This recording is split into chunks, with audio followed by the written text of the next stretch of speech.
എല്ലാവർക്കും മാഗ്നമിൻ്റെ മലയാളത്തിൻ്റെ പുതിയൊരു വീഡിയോയിലേക്ക് സ്വാഗതം. SSC CGL 2024 എക്സാമിൻ്റെ ഡേറ്റ് ഓൾറെഡി വന്നിട്ടുണ്ടായിരുന്നു. അപ്പോൾ നിങ്ങൾ സിറ്റി ഇൻറ്റിമേഷൻ അറിയാൻ വേണ്ടി ഒരുപാട് ദിവസങ്ങൾ കൊണ്ട് വെയിറ്റിംഗ് ആയിരുന്നു. അപ്പോൾ ഇന്നത് അതിൻ്റെ സിറ്റി ഏത് സ്ഥലത്താണ്, നിങ്ങൾക്ക് ഏത് ഡേറ്റിലാണ് എക്സാം എന്നുള്ള കാര്യം നമ്മുടെ KKR സൈറ്റിൽ വന്നിട്ടുണ്ടായിരുന്നു. അപ്പോൾ അതെല്ലാവരും ചെക്ക് ചെയ്ത് കാണുമെന്ന് വിശ്വസിക്കുന്നു. അപ്പോൾ ഇല്ലാത്തവർക്ക് വേണ്ടി അതിൻ്റെ ലിങ്ക് നമ്മളുടെ ഈ ഒരു വീഡിയോയിൽ തന്നെ ഡിസ്ക്രിപ്ഷനിൽ കൊടുത്തേക്കാം. നമ്മുടെ ടെലിഗ്രാം ചാനലിലും അത് അപ്ഡേറ്റ് ചെയ്തിട്ടുണ്ട്. അപ്പോൾ ഇന്നത്തെ ഈ വീഡിയോ ചെയ്യുന്നതെന്ന് പറഞ്ഞാൽ ഈ CGL 2024 എക്സാം സിറ്റി അല്ലെങ്കിൽ എന്നത്തെ ദിവസമാണ് നിങ്ങൾക്ക് എക്സാം എന്നുള്ള കാര്യം അറിഞ്ഞു. അപ്പോൾ സെപ്റ്റംബർ 9 മുതൽ 26 വരെ ഉള്ള ദിവസങ്ങളിലാണ് നമ്മൾ എക്സാം നടക്കുന്നത്. അതിലെല്ലാ ദിവസവും കണ്ടിന്യൂസ് ആയിട്ട് എക്സാം ഇല്ല.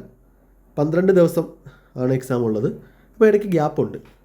അപ്പോൾ വളരെ ഇമ്പോർട്ടൻ്റ് ആയിട്ടുള്ളൊരു കാര്യം നിങ്ങളുടെ അടുത്ത് പറയാൻ വേണ്ടിയാണ് ഈ ഒരു വീഡിയോ ചെയ്യുന്നത്. അപ്പോൾ ഇന്ന് തന്നെ ചെയ്യുന്നത് കാരണം എന്ന് പറഞ്ഞാൽ ഇപ്പോൾ നിങ്ങൾക്ക് കുറച്ച് പേർക്ക് 9-ാം തീയതി എക്സാം കാണും, അല്ലെങ്കിൽ 10-ാം തീയതി കാണും, അല്ലെങ്കിൽ 11-ാം തീയതി കാണും. ഇപ്പോൾ കുറച്ച് ആൾക്കാർക്ക് മിഡിൽ പോർഷനിലായിരിക്കും, 15, 16 ആ ഒരു സമയത്തായിരിക്കും. കുറച്ച് പേർക്ക് 24, 25 ആ ഒരു റേഞ്ചിലായിരിക്കും എക്സാം ഉള്ളത്. അപ്പോൾ ഇവരോടെല്ലാം എന്തൊക്കെ കാര്യങ്ങൾ ചെയ്യണം എന്നുള്ള കാര്യങ്ങളാണ് ഇന്ന് പറയുന്നത്. അപ്പോൾ ഇവിടെ ശ്രദ്ധിക്കേണ്ട കാര്യം, നിങ്ങൾ ആദ്യത്തെ ഷിഫ്റ്റിൽ എക്സാം ഉള്ളവരാണെന്ന് വെച്ചോ. അപ്പോൾ ഏറ്റവും ഇമ്പോർട്ടൻ്റ് ആയിട്ട് ശ്രദ്ധിക്കേണ്ടത് ഈ SSC CGL 2024 എന്ന് പറഞ്ഞാൽ റിയൽ എക്സാം എന്ന് പറഞ്ഞാൽ ഏതാണ്? നമ്മളുടെ മെയിൻസ് ആണ്. മെയിൻസ് എന്ന് പറയുന്ന ഒരു കടമ്പ നിങ്ങൾ കടന്നാൽ മാത്രമേ, മെയിൻസിനുള്ള നിങ്ങൾക്ക് വേണ്ടുന്ന പോസ്റ്റിൻ്റെ കട്ട് ഓഫ് ക്ലിയർ ചെയ്താൽ മാത്രമേ നിങ്ങൾക്ക് ജോലിയിലോട്ട് എന്ത് ചെയ്യാൻ പറ്റത്തുള്ളൂ, എൻ്റർ ചെയ്യാൻ പറ്റത്തുള്ളൂ. അപ്പോൾ ഇതെന്ന് പറഞ്ഞാൽ കഴിഞ്ഞ പ്രാവശ്യമൊന്നും ഇങ്ങനെ അല്ലായിരുന്നു. നമ്മുടെ 22 CGL 21 വരെ ഇങ്ങനെ അല്ലായിരുന്നു. പ്രിലിംസ് വളരെ ഇമ്പോർട്ടൻ്റ് ആയിരുന്നു. ഇപ്രാവശ്യം ഇമ്പോർട്ടൻ്റ് അല്ല എന്നല്ല, പ്രിലിംസിൻ്റെ മാർക്ക് അന്ന് നമുക്ക് നമ്മുടെ ഫൈനൽ മെറിറ്റിൽ കൂട്ടുമായിരുന്നു. പക്ഷെ ഇപ്പോൾ എന്തല്ല, പ്രിലിംസിൻ്റെ മാർക്ക് നമ്മുടെ ഫൈനൽ മെറിറ്റിൽ കൂട്ടത്തില്ല. ഓൺലി മെയിൻസിൻ്റെ മാർക്ക് മാത്രം 390 നിങ്ങൾക്ക് എത്ര മാർക്ക് കിട്ടുന്നു, ബാക്കി എല്ലാം ക്വാളിഫയിങ് ആണ്. അപ്പോൾ അവർ ശ്രദ്ധിക്കേണ്ട ഒരു കാര്യം ഇപ്പോൾ ഫസ്റ്റ് ഷിഫ്റ്റുകളിൽ നിങ്ങൾക്ക് എക്സാം കഴിഞ്ഞു, 26 വരെ നമ്മുടെ CGL എക്സാം നടക്കുന്നുണ്ട്, പ്രിലിംസ് എക്സാം നടക്കുന്നുണ്ട്. അപ്പോൾ ഈ എക്സാം കഴിഞ്ഞതിന് ശേഷം ഒരുപാട് പേര് ചെയ്യുന്ന മിസ്റ്റേക്കാണ്, ഒരുപാട് പേര്. അപ്പോൾ അവർക്കത് ജോലിയിൽ നിന്ന് വരെ അവരെ പുറത്തോട്ട് നയിക്കുന്ന ഒരു കാര്യമാണ് എന്ത് ചെയ്യുന്നത്, എക്സാം കഴിഞ്ഞിട്ട് ഫുൾ എക്സാം കഴിയട്ടെ, ഫുൾ എക്സാം കഴിഞ്ഞിട്ട് കുറച്ച് ടീമുണ്ട് ഫുൾ എക്സാം കഴിയുന്നവരെ അല്ലെങ്കിൽ 26 വരെയാണ് കഴിയുന്നതെങ്കിൽ 27-ാം തീയതി മുതൽ മെയിൻസിന് പഠിച്ചു തുടങ്ങാമെന്ന് വിചാരിക്കുന്നത്. കുറച്ച് പേരുണ്ട് ആൻസർ കീ വന്നിട്ട് മാർക്ക് നോക്കിയിട്ട് പഠിക്കുന്നവർ, അതുവരെ ഒരു ബ്രേക്ക് എടുക്കാം എന്ന് വിചാരിക്കുന്നവരുണ്ട്. പക്ഷെ അതൊക്കെ പഴയ CGL ആയിരുന്നെങ്കിൽ കുഴപ്പമില്ലായിരുന്നു. നിങ്ങൾ എത്ര നന്നായിട്ട് പഠിച്ചിട്ടുണ്ട്, നല്ല മാർക്കുണ്ട്, 200-ൽ 180 മാർക്കൊക്കെ ഉണ്ടെങ്കിൽ നിങ്ങൾക്ക് കുറച്ച് റെസ്റ്റ് എടുക്കാമായിരുന്നു, പ്രശ്നമില്ല. പക്ഷെ ഇപ്പോൾ അങ്ങനെയല്ല. നിങ്ങൾ 200-ൽ 180 വാങ്ങിയാലും കട്ട് ഓഫ് ജസ്റ്റ് പാസ് ചെയ്താലും ഒരേ എഫക്റ്റാണ്. അത് കഴിഞ്ഞിട്ട് നിങ്ങൾ മെയിൻസിന് വേണ്ടി എത്രത്തോളം പ്രിപ്പയർ ചെയ്യുന്നു, അല്ലെങ്കിൽ ആ ഒരു കണ്ടിന്യൂസ് ആയിട്ടുള്ള പ്രോസസ്സ് നിങ്ങൾ എത്രത്തോളം ഫോളോ ചെയ്യുന്നു എന്നതിനനുസരിച്ചിരിക്കും നിങ്ങളുടെ സെലക്ഷൻ എന്ന് പറയുന്നത്. അപ്പോൾ ഇത് വളരെ ഇമ്പോർട്ടൻ്റ് ആയിട്ടുള്ള കാര്യമായതുകൊണ്ടാണ് വീഡിയോ ആയിട്ട് തന്നെ ചെയ്യുന്നത്. അപ്പോൾ ഇവരോട് എനിക്ക് പറയാനുള്ളത്, ഇപ്പോൾ ഫസ്റ്റ് ഷിഫ്റ്റുകളിൽ എക്സാം കഴിയുന്നവർ ഒരിക്കലും നിങ്ങൾ ഗ്യാപ്പ് വരുത്തരുത്. എക്സാം അതിൻ്റെ വഴിക്ക് നടന്നോളൂ. കാര്യം പ്രിലിംസാണ്. നിങ്ങളുടെ ഇമ്പോർട്ടൻസ് കൊടുക്കേണ്ട സംഭവം എന്താണ്, മെയിൻസ് ആണ്. അപ്പോൾ മെയിൻസ് ലെവലിൽ തന്നെ നിങ്ങൾ അപ്പോൾ പ്രിപ്പറേഷൻ സ്റ്റാർട്ട് ചെയ്ത് അല്ലെങ്കിൽ കണ്ടിന്യൂ ചെയ്ത് പോകണം. നിങ്ങൾക്ക് എക്സാം എഴുതി കഴിയുമ്പോൾ മനസ്സിലാവും, ഒരു രക്ഷയില്ല. നിങ്ങൾ പഠിച്ച് തുടങ്ങിയതേ ഉള്ളെങ്കിൽ നിങ്ങൾ അടുത്ത സീസണിന് വേണ്ടി പ്രിപ്പയർ ചെയ്തോ. ഒരിക്കലും ടൈം വേസ്റ്റ് ചെയ്യരുത്. ഇപ്പോൾ മിഡിൽ സമയത്ത് കിട്ടുന്ന 15, 16, 17 ആ ഒരു സമയത്ത് കിട്ടുന്നവരായാലും എന്ത് ചെയ്യണം, ആ ഒരു എക്സാം കഴിഞ്ഞതിന് ശേഷം നിങ്ങൾ മെയിൻസിനുള്ള പ്രിപ്പറേഷൻ നോക്കിക്കോളാം.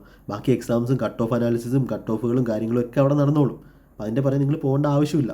നമ്മളുടെ അൾട്ടിമേറ്റ് എയിം എന്ന് പറഞ്ഞാൽ മെയിൻസിൽ മാർക്ക് വാങ്ങുക എന്നുള്ളതാണ്. അപ്പം നിങ്ങൾ നേരത്തെ എക്സാം എഴുതിയിട്ടുള്ളവരാണെങ്കിൽ മനസ്സിലാവും ഇതിൻ്റെ ഇമ്പോർട്ടൻസ് എത്രയാണെന്ന്. അത് നിങ്ങൾക്ക് കമൻറ്റായിട്ട് പറയാവുന്നതാണ്. ആദ്യമൊക്കെ നേരത്തേക്ക് എക്സാം എഴുതിയവർ. പുതുതായിട്ട് വന്നവരോട് എനിക്ക് വളരെ ഇമ്പോർട്ടൻ്റ് ആയിട്ട് പറയാനുണ്ട്, ഒരിക്കലും നിങ്ങൾ ബ്രേക്ക് എടുക്കരുത്.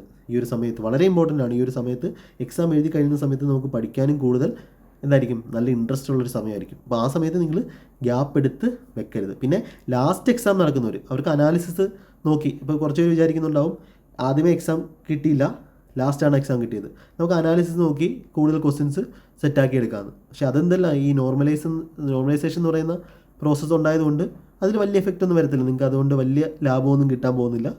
ആദ്യം എഴുതി പോയിട്ട് അവർക്ക് എന്ത് ചെയ്യാം, ടെൻഷൻ മാറ്റി പിന്നെ എന്ത് ചെയ്യാം, മെയിൻസ് പഠിക്കാം.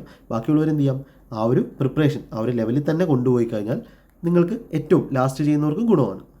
ആ ഒരു ലെവലിൽ തന്നെ പ്രിപ്പറേഷൻ കൊണ്ടുപോവുക. എന്നിട്ട് എക്സാം കഴിയുമ്പോൾ തന്നെ എന്ത് ചെയ്യുക, മെയിൻസിൻ്റെ ഒരു പാത്തിലോട്ട് എന്ത് ചെയ്യുക പോവുക. ഇത് വളരെ ഇമ്പോർട്ടൻ്റ് ആണ്. നിങ്ങളുടെ എക്സാം എപ്പോഴും ആയിക്കോട്ടെ, തുടക്കത്തിലായിക്കോട്ടെ ലാസ്റ്റ് ആയിക്കോട്ടെ. കാര്യം ഇപ്പോഴത്തെ സിലബസ് എന്ന് പറഞ്ഞാൽ ഏകദേശം രണ്ടിനും എന്ത് തന്നെയാണ്, സെയിം തന്നെയാണ്. ക്വസ്റ്റ്യൻസിൻ്റെ എണ്ണം മാത്രമേ വ്യത്യാസമുള്ളൂ. ഡിഫിക്കൽട്ടി ലെവലും കുറച്ച് മാറുമായിരിക്കും. അപ്പോൾ അതുകൊണ്ട് നിങ്ങൾ പഠിക്കുന്നത്, തുടക്കക്കാരാണെങ്കിൽ ആദ്യമാണ് എക്സാം കിട്ടുന്നതെങ്കിൽ അവർ എഴുതി കഴിഞ്ഞിട്ട് മിണ്ടാതിരുന്ന് എന്ത് ചെയ്യുക, പഠിച്ചോളൂ. വേറെ ഒന്നും നോക്കണ്ട. നിങ്ങൾ യൂട്യൂബിലോ ടെലിഗ്രാമിലോ ഒന്നും നോക്കണ്ട. നിങ്ങളുടെ പ്രിപ്പറേഷൻ എന്താണോ, എന്തൊക്കെ കുഴപ്പങ്ങളുണ്ടോ, പ്രിപ്പറേഷൻ സ്ട്രാറ്റജിയിൽ പറഞ്ഞിട്ടുണ്ടോ എന്തൊക്കെയാണ് ചെയ്യേണ്ടതെന്ന് അതെന്ത് ചെയ്യുക, ഫോളോ ചെയ്ത് പോവുക. അവസാനം കിട്ടുന്നവർ നന്നായിട്ട് പഠിക്കുക, ഈ അനാലിസിസ് ഒക്കെ നോക്കുക, കുഴപ്പമില്ല, പഠിച്ചു പോവുക. എന്നിട്ട് എന്ത് ചെയ്യുക, മെയിൻസിന് വേണ്ടി പോവുക. അപ്പോൾ അതിനിടയ്ക്ക് ബ്രേക്ക് വരുത്തരുത്. ഒരു റിക്വസ്റ്റ് ആയിട്ട് കണ്ടാൽ മതി. ഇപ്പോൾ ജോലി കയറണമെന്നുണ്ടെങ്കിൽ നിങ്ങളിതൊന്ന് നോക്കാം. അപ്പോൾ ഇന്നത്തെ ക്ലാസ് അല്ല, ഒരു വീഡിയോ ആയിട്ടാണ് ചെയ്തത്. അപ്പോൾ 2 ക്വസ്റ്റ്യൻ കൂടെ എന്ത് ചെയ്യാം, ഇതിൻ്റെ കൂടെ ചെയ്യാമെന്ന് വെച്ചു. ഒരു വെറുതെ സമയങ്ങളാണ്, നമുക്ക് എന്ത് ചെയ്യാം, 2 ക്വസ്റ്റ്യൻ കൂടെ ഈ ഒരു വീഡിയോയിലൂടെ തന്നെ നമുക്ക് ചെയ്യാം. യെസ്. ഇപ്പോൾ ഇവിടെ ഒരാൾ സെർട്ടൺ സം ബോറോ ചെയ്തു and agrees to repay it by paying ₹4000 at the end of first year and 7700 at the end of second year. If the rate of കോമ്പൗണ്ടേഴ്സിൻ്റെ വാല്യൂ തന്നിട്ടുണ്ട് 10% ആണെങ്കിൽ ഫൈൻഡ് ദ സം, എത്ര രൂപയാണ് വാങ്ങിയത്. അപ്പോൾ ഈ question same question വേറൊരു ടൈപ്പിൽ ഇത്ര സം വാങ്ങി, അങ്ങനെയാണെങ്കിൽ അവൻ്റെ റേറ്റ് ഓഫ് ഇൻട്രസ്റ്റ് കണ്ടുപിടിക്കാനുള്ള സെയിം ടൈപ്പ് ക്വസ്റ്റ്യൻ നമ്മൾ ഓൾറെഡി ചെയ്തിട്ടുള്ളതാണ്. അപ്പോൾ ഇത് അതിൻ്റെ തന്നെ വേറൊരു ടൈപ്പാണ്. ഇപ്പോൾ കോമ്പൗണ്ടേഴ്സിൻ്റെ കേസിൽ നിങ്ങൾ മനസ്സിലാക്കേണ്ടത് റേറ്റ് ഓഫ് ഇൻട്രസ്റ്റ് എത്രയാണ്, 10% പെർ ആനുമാണ്. അതായത് ഒരു വർഷം 10% നമുക്ക് ഇൻട്രസ്റ്റ് കിട്ടുന്നത്. അതായത് ആദ്യത്തെ വർഷം ഞാൻ 10 വാങ്ങിയതെങ്കിൽ 10% എന്ന് പറഞ്ഞാൽ 1/10 ആണ്. 100 വാങ്ങിയെങ്കിൽ 10 കിട്ടും. 10 വാങ്ങിയെങ്കിൽ എനിക്ക് ഒന്നുകൂടെ എന്ത് കൊടുക്കണം, ഇൻട്രസ്റ്റ് കൊടുത്ത് സെക്കൻഡ് ഇയർ അല്ലെങ്കിൽ ഫസ്റ്റ് ഇയർ അവസാനം എനിക്ക് എത്ര കൊടുക്കണം, 11 രൂപ അടയ്ക്കണം. ഇതാണ് ഫസ്റ്റ് ഇയറിലെ കേസ്. ഇനി സെക്കൻഡ് ഇയറിലെ കേസ് എന്താവും, സെക്കൻഡ് ഇയറിലും ഇതേപോലെ തന്നെ സെക്കൻഡ് ഇയറിൻ്റെ അല്ലെങ്കിൽ ഫസ്റ്റ് ഇയറിൻ്റെ ലാസ്റ്റ് ഞാൻ 10 വാങ്ങിയത്, അല്ലെങ്കിൽ സെക്കൻഡ് ഇയർ തുടക്കത്തിൽ ഞാൻ 10 വാങ്ങിയെങ്കിൽ അവസാനം എത്ര കൊടുക്കണം, 11 കൊടുക്കണം. അപ്പോൾ ഇതാണ് കോമ്പൗണ്ടേഴ്സിൻ്റെ കൺസെപ്റ്റ് എന്ന് പറയുന്നത്. അർജുന ബാച്ചിലും ഒക്കെ നമ്മൾ ഇതിൻ്റെ കൺസെപ്റ്റുകൾ പറഞ്ഞിട്ടുള്ളതാണ്. അപ്പോൾ ഇവിടെ പറയുന്നു ഒരാൾ എത്രയോ പൈസ വാങ്ങി, നമുക്ക് അറിഞ്ഞൂടെ ഇവിടെയാണ് പൈസ വാങ്ങിയെന്ന് വെച്ചോ. 4000 at the end of first year, first ഇയറിൽ 4000 അടച്ചു. സെക്കൻഡ് ഇയറിൽ എത്ര അടച്ചു, 7700. അപ്പോൾ നമുക്ക് ഇവിടുന്ന് അങ്ങോട്ട് പോവാം. ഇത് ഫസ്റ്റ് ഇയർ തുടക്കത്തിൽ, ഇത് ഫസ്റ്റ് ഇയർ തുടക്കത്തിൽ, ഇത് second year last, first year last അല്ലെങ്കിൽ സെക്കൻഡ് ഇയർ ലാസ്റ്റ്. തുടക്കം first year last, second year last. അപ്പോൾ സെക്കൻഡ് ഇയർ ലാസ്റ്റിൽ എത്ര അടച്ചത്, 7700. അപ്പോൾ ഈ 11ൻ്റെ വാല്യൂ ആണ് നമുക്ക് തന്നിട്ടുള്ളത്. എത്ര, 7700 രൂപ. 11ൻ്റെ വാല്യൂ 7700 ആണെങ്കിൽ 10ൻ്റെ വാല്യൂ എന്ത് വരണം, കറസ്പോണ്ടിങ് ആയിട്ട് 7700 സെക്കൻഡ് ഇയർ അടയ്ക്കണമെങ്കിൽ 10 11 അടയ്ക്കുന്നതെങ്കിൽ 10 വാങ്ങിയത്. അപ്പോൾ 7700 11ൻ്റെ വാല്യൂ. എത്ര കൊണ്ടാണ് വിളിച്ചേക്കുന്നത്, 700 കൊണ്ടാണ് വിളിച്ചേക്കുന്നത്. അപ്പോൾ 10നെ 700 കൊണ്ട് വിളിച്ച് 7000 രൂപ. അതായത് 7000 രൂപയായിരുന്നു ഫസ്റ്റ് ഇയർ ലാസ്റ്റ് വാങ്ങിയതെങ്കിൽ, അല്ലെങ്കിൽ നമ്മുടെ വാല്യൂ എങ്കിൽ സെക്കൻഡ് ഇയർ ലാസ്റ്റ് എന്താവും, അത് സെക്കൻഡ് ഇയർ തുടക്കത്തിൽ ഇതായിരുന്നെങ്കിൽ സെക്കൻഡ് ഇയർ ലാസ്റ്റ് എന്താവും, അത് 7700 രൂപയാകും. അപ്പോൾ 7700 അടയ്ക്കുന്നതിന് കാരണം ആരാണ്, ഇവിടെ ഉള്ള ഈ 7000 രൂപയുടെ എഫക്റ്റാണ്. ഇതേപോലെ തന്നെ ഇവിടെ എന്ത് ചെയ്യുന്നുണ്ട്, ഫസ്റ്റ് ഇയറിൽ 4000 രൂപയും കൂടെ അടയ്ക്കുന്നുണ്ട്. അപ്പോൾ അതായത് 7000 പ്ലസ് 4000 രൂപ, അതായത് 11000 രൂപ എന്ത് ചെയ്യുന്നുണ്ട്. വളരെ ഈസി ആയിട്ട് ചെയ്യാവുന്ന ക്വസ്റ്റ്യനാണ്. ഞാൻ കൺസെപ്റ്റ് ക്ലിയർ ആവാത്തവർക്ക് വേണ്ടിയാണ് എന്ത് ചെയ്തത്, ഇത്രയും എക്സ്പ്ലെയിൻ ചെയ്തത്. അപ്പോൾ 11 7000 4000 11000 നമ്മൾ എന്തടച്ചത്, ഫസ്റ്റ് ഇയർ ലാസ്റ്റിൽ അടച്ചത്. 4000 അടുത്ത എൻഡ് ഓഫ് ഫസ്റ്റ് ഇയറും 7500 അടുത്ത എൻഡ് ഓഫ് സെക്കൻഡ് ഇയർ. അപ്പോൾ 7500 അടയ്ക്കണമെങ്കിൽ 7000 രൂപ എന്ത് ചെയ്യണമായിരുന്നു, ഫസ്റ്റ് ഇയറിൽ വേണമായിരുന്നു. അപ്പോൾ അങ്ങനെ 11000 നമ്മളുടെ ഫസ്റ്റ് ഇയർ ലാസ്റ്റ്, അല്ലെങ്കിൽ ഫസ്റ്റ് ഇയർ ലാസ്റ്റിലെ എന്തെന്ന് പറയുന്നത്, എമൗണ്ട് എന്ന് പറയുന്നത്. അപ്പോൾ അതെന്ന് പറഞ്ഞാൽ ഇവിടുത്തെ റേഷ്യോ എന്താണ്, 10:11. അത് 10 ഇനിഷ്യൽ വാല്യൂ എങ്കിൽ അടയ്ക്കേണ്ടത് ഒരു വർഷം കഴിഞ്ഞ് അടയ്ക്കേണ്ട എത്ര രൂപയാണ്, 11 രൂപയാണ്, അല്ലെങ്കിൽ 11 യൂണിറ്റാണ്. ഈ 11 യൂണിറ്റിൻ്റെ വാല്യൂ ആണ് തന്നിട്ടുള്ളത് 11000. 10 യൂണിറ്റിൻ്റെ വാല്യൂ എത്രയാണ്, 11 × 1000 ആണ്. 10 യൂണിറ്റ് എന്ന് പറഞ്ഞാൽ ഇനിഷ്യലുള്ള ഫസ്റ്റ് ഉള്ള സമ്മിൻ്റെ വാല്യൂ ആണ്. 10ൻ്റെ വാല്യൂ എന്ത് കൊടുക്കാം, 10 × 1000 10000 എന്ന് ആൻസർ കൊടുക്കാം. ഇത് ഡൗട്ടായിട്ട് ചോദിച്ചുകൊണ്ടാണ് ഇത്രയും എക്സ്പ്ലെയിൻ ചെയ്തത്. ഈ ക്വസ്റ്റൻ എന്തില്ല, പെൻ എടുക്കാതെ ചെയ്യാവുന്ന പെൻ ഫ്രീ ആയിട്ടുള്ള ഒരു ഇമ്പോർട്ടൻ്റ് ആയിട്ടുള്ളൊരു ക്വസ്റ്റൻ ആണ്. പെൻ ഫ്രീ ആയിട്ട് നിങ്ങൾക്ക് ചെയ്യാം. ഈ ക്വസ്റ്റൻ നിങ്ങൾക്ക് പെൻ എടുക്കാതെ പെൻ ഫ്രീ ആയിട്ട് ചെയ്യാവുന്ന ക്വസ്റ്റൻ ആണ്. എങ്ങനെ ചെയ്യുന്നത്, ഇത്രയും രൂപ 4000 ഫസ്റ്റ് ഇയർ, 7000 സെക്കൻഡ് ഇയർ. ഇപ്പോൾ 10 × 11 ഇപ്പോൾ ഫസ്റ്റ് ഇയറിൽ 7000 വരും. 7000 × 11000, അത് 11ൻ്റെ വാല്യൂ ആണ്, 10ൻ്റെ വാല്യൂ. ഇതൊക്കെ മൈൻഡിലുണ്ടെങ്കിൽ നിങ്ങൾക്ക് ചെയ്യാൻ പറ്റും, അല്ലെങ്കിൽ കൺസെപ്റ്റ് ഇങ്ങനെ മനസ്സിലാക്കാം. ഇനി ഒരു ക്വസ്റ്റിനോടൊന്ന് ചെയ്യാം. ഇതും കുറച്ച് ഇമ്പോർട്ടൻറ്റ് ക്വസ്റ്റിനാണ്. കുറച്ച് കാൽക്കുലേഷനൊക്കെ ഉള്ള, കാൽക്കുലേറ്റീവ് ഒക്കെ ആയിട്ടുള്ള കുറച്ച് ഒരു ഡൗട്ടൊക്കെ ചോദിച്ച ക്വസ്റ്റിനാണ്. ഇപ്പോൾ ഇവിടെ എങ്ങനെയാണ് ചെയ്യുന്നത് നോക്കാം. 4 വുമനും 7 മെന്നും ടോട്ടൽ ഇത്രയും രൂപ വാങ്ങുന്നുണ്ട് 7 ദിവസം കൊണ്ട്. 10 വുമണും 17 മെന്നും ഇത്രയും രൂപ വാങ്ങുന്നുണ്ട് 9 ദിവസം കൊണ്ട്. How much will 11 woman and 9 men together earn in 13 days? അപ്പോൾ ഇത് കാൽക്കുലേഷനുള്ള ക്വസ്റ്റ്യനാണ്. ഡെയിലി മാത്സിൻ്റെ എക്സസൈസ് ചെയ്താൽ നിങ്ങൾക്ക് വളരെ വേഗത്തിൽ ചെയ്യാൻ പറ്റും, അല്ലെങ്കിൽ ഇത് വളരെ പ്രയാസം ഉണ്ടാവും. 13 ഡേയ്സ് എന്ന് പറഞ്ഞാൽ നമുക്ക് 13ൻ്റെ മൾട്ടിപ്പിൾ ചെക്ക് ചെയ്ത് നോക്കാം. അത് വേണമെങ്കിൽ നിങ്ങൾ ചെക്ക് ചെയ്ത് നോക്കാം. പക്ഷേ വലിയ ഓപ്ഷനൊക്കെ വന്നാൽ ഈ 13ൻ്റെ മൾട്ടിപ്പിൾ ചെക്ക് ചെയ്യുക എന്നുള്ളത് ഒരു എന്തായിരിക്കും, ഭയങ്കര ഡിഫിക്കൽട്ട് പ്രോസസ് ആയിരിക്കും. ചിലപ്പോൾ 2 എണ്ണം 13 മൾട്ടിപ്പിൾ വരാൻ ചാൻസ് ഉണ്ട്. 13 മൾട്ടിപ്പിൾ ചെയ്താൽ നിങ്ങൾക്ക് എന്ത് ചെയ്യാം, ആൻസർ കിട്ടും. പക്ഷേ 2-3 എണ്ണം 13 മൾട്ടിപ്പിൾ ഉണ്ടെങ്കിൽ അത് എന്ത് ചെയ്യും, വേസ്റ്റ് ആവും. ഇതിൻ്റെ മെത്തേഡ് ഞാൻ പറഞ്ഞുതരാം. അപ്പോൾ 4 വുമണും അതുപോലെ 7 മെന്നും ഇത്രയും രൂപയാണ് 7 ദിവസം കൊണ്ട് കിട്ടുന്നത്. നമ്മൾ എന്ത് ചെയ്യുന്നു, ഒരു ദിവസത്തെ പൈസ കിട്ടുന്നു, ഒരു ദിവസത്തെ കിട്ടും. 7 ദിവസം കൊണ്ട് ഇത്രയാണ് ഒരു ദിവസം. ഇതിനെ എന്ത് ചെയ്യുക, ഡിവൈഡ് ചെയ്യുക. 11,450 7 കൊണ്ട് ഡിവൈഡ് ചെയ്യുക. അപ്പോൾ അതൊക്കെ നിങ്ങൾക്ക് ഞാൻ പറഞ്ഞു തന്നിട്ടുണ്ട്. തുടക്കക്കാർ മാത്സ് എങ്ങനെ പഠിക്കണം എന്നുള്ള വീഡിയോ എല്ലാം ഉണ്ട്. ആ വീഡിയോസ് എല്ലാം കാണുക ആദ്യം മുതൽ. ഓക്കെ വീഡിയോസ് കാണുക. അപ്പോൾ എന്ത് കിട്ടും, 11/7 1, 44 6, 22 4, 1 0, 1640. അടുത്ത ആരാണ് 10 വുമണും 17 മെന്നും ഇത്രയും രൂപയും 9 ഡേയ്സ്. അങ്ങനെ ഒരു ദിവസം കൊണ്ട് എത്ര കിട്ടും? ഇതിനെ 9 കൊണ്ട് ഡിവൈഡ് ചെയ്യുമ്പോൾ 4 0 4 0 4040 രൂപ കിട്ടും. ഇനി എന്താ ചെയ്യുന്നത്? ഞാൻ എന്ത് ചെയ്യുവാണ്, ഏതെങ്കിലും ഒന്നിൻ്റെ വാല്യൂ കണ്ടുപിടിക്കുകയാണ്. ഇവിടെ 4 വുമണും ഇവിടെ 10 വുമണുമാണ്. LCM എത്രയാണ്? 20 ആണ്. അപ്പോൾ ഇവിടെ ഈ ഒരു ഇക്വേഷനെ, അപ്പോൾ ഇതൊക്കെയാണ് നിങ്ങളുടെ കാൽക്കുലേഷൻ എന്ന് പറയുന്നത്. എത്രത്തോളം സ്റ്റെപ്പ് കുറച്ച് എഴുതാമോ അത്രത്തോളം കുറയ്ക്കാം. അപ്പോൾ ഇവിടെ ഞാൻ 5 കൊണ്ട് ഗുണിക്കുന്നു, ഇവിടെ 2 കൊണ്ട് ഗുണിക്കുന്നു. എന്നിട്ട് 2 കൂടെ കുറയ്ക്കാം. അപ്പോൾ ഇവിടെ 20 വുമണും ഇവിടെ 20 വുമണും രണ്ടും എന്തായി പോകും, 0 ആയി പോകും. ഇവിടെ 5 × 7 35 മെന്നും, ഇവിടെ 17 × 2 34 മെന്നും. 35 മെൻ മൈനസ് 34 മെൻ, അതായത് ഒരു മെന്നിൻ്റെ എഫിഷ്യൻസി കിട്ടും, അല്ലെങ്കിൽ വാല്യൂ കിട്ടും, കിട്ടുന്ന പൈസ കിട്ടും. ഇതെത്രയാണ്? 5 × 1640. 1600 × 5 8000, 45 200, അതായത് 8200.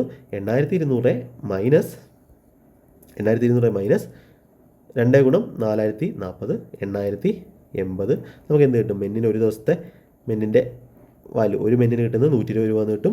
അത് എവിടെയെങ്കിലും നമുക്ക് സബ്സ്റ്റിറ്റ്യൂട്ട് ചെയ്യാം. ഇവിടെ സബ്സ്റ്റിറ്റ്യൂട്ട് ചെയ്യാം. അപ്പോൾ മെന്നിന് നിങ്ങൾ മഞ്ഞ എഴുതുമ്പം ക്ലിയർ ആവുന്നില്ല എന്ന് പറഞ്ഞായിരുന്നു. അടുത്തൊരു കളർ എടുക്കാം. യെസ്.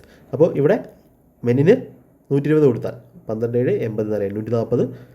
1640 മൈനസ് 840 800 വരും. അപ്പോൾ 4 വുമണിൻ്റെ വാല്യൂ 800 കിട്ടും. ഒരു വുമണിൻ്റെ വാല്യൂ 800/4 200 കിട്ടും. അതായത് ഒരു വുമണിന് ഒരു ദിവസം, ഒരു വുമണിന് 200 രൂപ കിട്ടും, ഒരു മെന്നിന് 120 കിട്ടും. അപ്പോൾ നമുക്ക് നോക്കാം നമ്മുടെ ആൻസർ എന്താ കിട്ടുന്നത്. ഇവിടെ ആൻസർ കൊടുക്കാം. 11 വുമൺ എന്ന് പറയുമ്പോൾ 11 × 200 2200. 9 മെൻ എന്ന് പറയുമ്പോൾ 9 × 120 1080. അപ്പോൾ 2200 നമ്മളുടെ 12 9 108 1080 എത്രയാണ്? 80 3280 ആണ് ഒരു ഇത്രയും 11 വുമണിനും 9 മെന്നിനും ഒരു ദിവസം കിട്ടുന്നത്. നമുക്ക് എത്ര ദിവസം വേണ്ടുന്നത്? 13 ദിവസം. ഒരു 0-ൽ അവസാനിക്കും. 13 8 104 4 0-ൽ അവസാനിക്കുന്ന ഓപ്ഷൻ ആയിരിക്കും ഏതുണ്ട്? ഓപ്ഷൻ 2 ഉണ്ട്. അപ്പോൾ ഇങ്ങനെയുള്ള ഏത് ടൈപ്പ് ക്വസ്റ്റ്യൻ വന്നാലും നിങ്ങൾക്ക് ഇതുപോലെ ചെയ്യാൻ പറ്റും. കാൽക്കുലേഷൻ സ്പീഡ് ഉണ്ടെങ്കിലേ ചെയ്യാൻ പറ്റത്തുള്ളൂ. ഇക്വേഷൻ അറേഞ്ച് ചെയ്യുന്നതും ഇമ്പോർട്ടൻ്റ് ആണ്. അപ്പോൾ ഇന്നത്തെ വീഡിയോയിൽ നമ്മൾ CGLൻ്റെ എന്തൊക്കെ കാര്യങ്ങൾ നിങ്ങൾ ഇനി ചെയ്യണം എന്നുള്ള കാര്യം പറഞ്ഞു. സ്ട്രാറ്റജി വീഡിയോ, എന്തൊക്കെ കാര്യങ്ങളാണ് ലാസ്റ്റ് ഡേയ്സിൽ ചെയ്യേണ്ടതെന്നുള്ള സ്ട്രാറ്റജി വീഡിയോ ചാനലിൽ കിടപ്പുണ്ട്. അത് കണ്ടിട്ടില്ലാത്തൊരു ദയവായിട്ട് അത് കാണുക, മനസ്സിലാക്കുക. അപ്പോൾ എക്സാം എഴുതുന്ന എല്ലാവർക്കും ഓൾ ദ ബെസ്റ്റ്. അപ്പോൾ എക്സാം എഴുതാൻ പറ്റുമെങ്കിൽ നിങ്ങൾ എന്തായാലും പോയി എഴുതുക. അപ്പോൾ എഴുതുക നന്നായിട്ട്, നിങ്ങളുടെ ബെസ്റ്റ് എഫേർട്ട് അറ്റംപ്റ്റ് കൊടുക്കുക. അപ്പോൾ നമ്മുടെ ചാനലിൽ നിങ്ങളെല്ലാ സപ്പോർട്ടുമായിട്ട് കൂടെ ഉണ്ട്. മെയിൻസിനൊക്കെ വേണ്ടിയായാലും ഒരുപാട് കണ്ടൻറ്റുകൾ നിങ്ങൾക്ക് തരുന്നതായിരിക്കും. നന്നായിട്ട് എക്സാം എഴുതുക. മാക്സിമം ഈ ഇൻഫർമേഷൻ എല്ലാവർക്കുമായിട്ട് ഷെയർ ചെയ്ത് കൊടുക്കുക. അപ്പോൾ നമുക്ക് അടുത്ത ക്ലാസ്സിൽ കാണാം. All the best.